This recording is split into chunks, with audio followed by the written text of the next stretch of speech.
And Ropa Delgado looking for the lead, running by the wheel. Sharp Eye moving up there. Dable around the outside is Pretty Bull, then followed by Kuya Amben, Bloodline, Strong Boy, and Shut Up.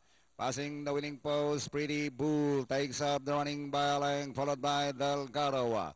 And around the outside, third Daredevil, Alang Kaniap, Kuya Amben, then followed by Strong Boy and Bloodline.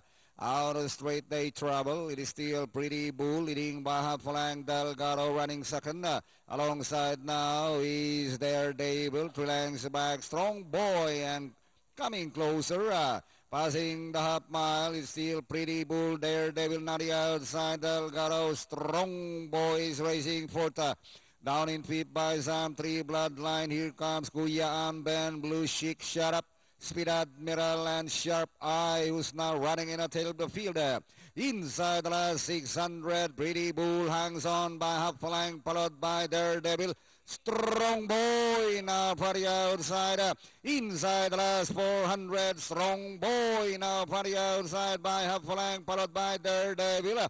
Pretty Bull is running by the wheel and Bloodline coming home to it. Guyamben towards the final turn. Strong Boy leading by some 2 lengths now. Followed by Daredevil, Bloodline on the outside. Pretty Bull, Guyamben, Blue Chic, and Twin. It's still Strong Boy and finally Strong Boy, Bloodline, Daredevil, Blue Chic, Kuya Amben, Speed Admiral for your Super 6. Claro. 11, 4, 8, 2, 5, 10. Walang photo. Okay, at 55 yung forecast na 11-4.